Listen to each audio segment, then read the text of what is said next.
Alright, so hope everyone's having a great now, as Charlie used to say on his videos. Because that's all we got, and we don't even got it, we are it. I think I heard something about how Eckhart Tolle said the one thing he wanted to put into the power of now was that we are the now, we are that space of now. So that would negate the necessity to try to get to anything. So anyway, this whole search, I mean, when you really look right deep under it, so to speak, what's it all about? What is this seeking all about? Really, it's all about wanting to enjoy life, or be content, or just be happy, or some kind of very simple thing that we put a lot of steps into. So instead of just being happy with what is, I think, okay, I have to, like, I'm trying to do an exam now, so I think I have to do well on my exam, and then I have to have a good vacation, and then I have to whatever. So the whole obstacle course that we build up to try to become happy or content. Just watch a very young child and see how complicated their life is. You know, a lot of people are just jealous of children, but at the same time sort of resent them, or try to downplay their exuberance at life or something.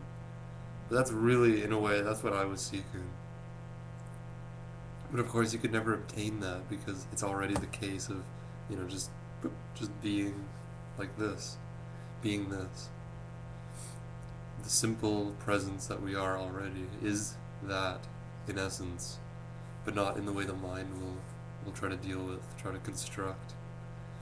So it's very ordinary. The end of seeking. I mean, what would that look like?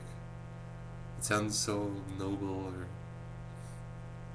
or most people don't really think about the end of seeking. They think more about, I want enlightenment. I don't want to negate something. I want to add something to myself. But it turns out that what we are is complete anyway. So how can you add something to wholeness? But of course, everything can happen. Life can just happen, and there's no need for that extra necessity on top of it. I need life to be a certain way, and it's not going my way, and all this. Like, who am I to say what it should be doing and shouldn't be doing? It's kind of an arrogance that we have built in. It's a bit of an overlay. It's not a bit of an overlay, it's the overlay that's actually apparently running this appearance. The world as we see it is essentially run by this extra bit of processing called me as a separate self.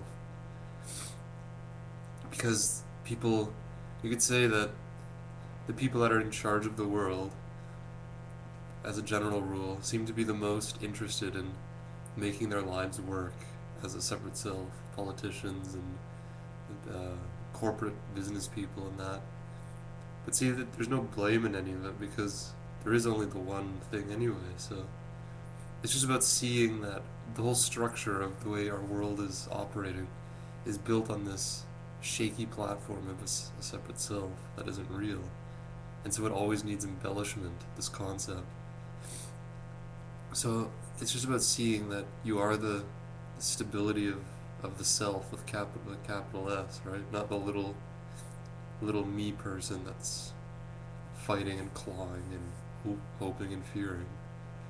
So we can see this now. There's no need to wait another moment, if there is such a thing as a moment, which really, you can't even find a moment or this moment.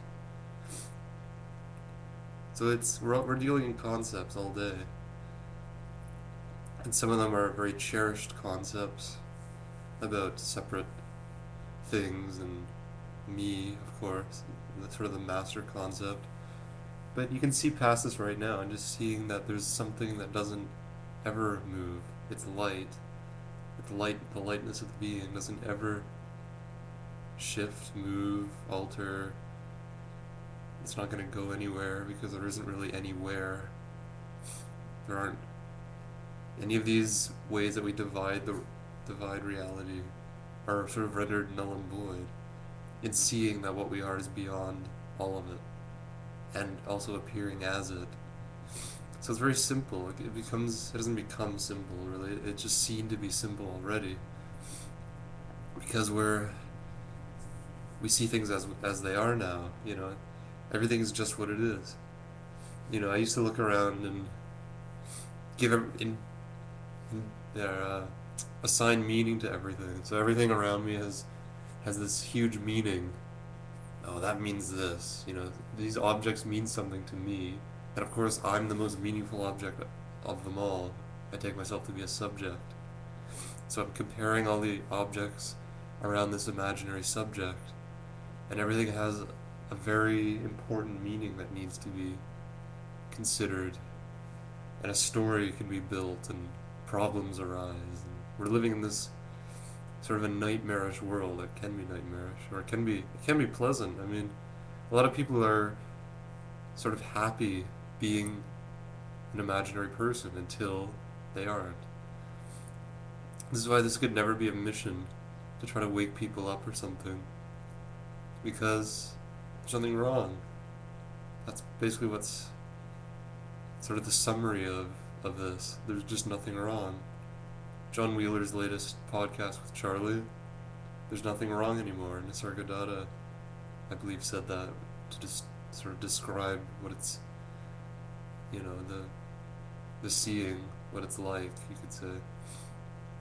It's very accurate. There's just nothing wrong, even when there appears to be something wrong. There's nothing wrong with there being nothing wrong. So it's very simple. I mean, what if there's nothing wrong, then what are we doing? I mean, what's the whole seeking? If you start from the fact that what you are is that there's nothing wrong, then where's the seeking going to come in? Seeking always presumes that there's something wrong with this, with what is. So if it's seen clearly, which it is, that beingness is problem free, you could say, even that's too much, because the notion of a problem isn't even there. It's not like what we are is trying to figure out if there's a problem or not, and trying to weigh the scales and move things around and try to balance the equation. What we are is just, it's like the sun, or just empty space. I mean, what the whole notion of problems and suffering and all that is just, well, where is it? I mean, where could it even come into? How could that even come into the picture if there's no separation? I mean, it doesn't make sense.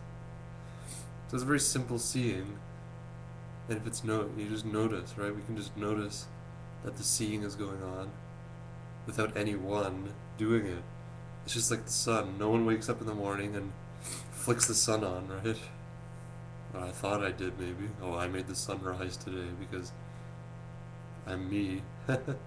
I'm me and I'm so powerful. Sorry, I got a cold going on, you see. But that's just an appearance, Sickness, health, all of this, all this stuff that we can become so entangled in, I'm sick, right? No, there's a body mind arising that apparently has a cold. I'm not anything to be sick or healthy, or any opposite. I am the light, but so are you. So there's no bragging right about enlightenment, because there isn't anything separate to be enlightened. It's all light, you could say. So it's very much, it's a level playing field. There's nothing to be special anywhere. There's nothing to be superior or look down, nothing to be inferior. And there's just nothing wrong. It's like, oh, well, this is it. So that's it.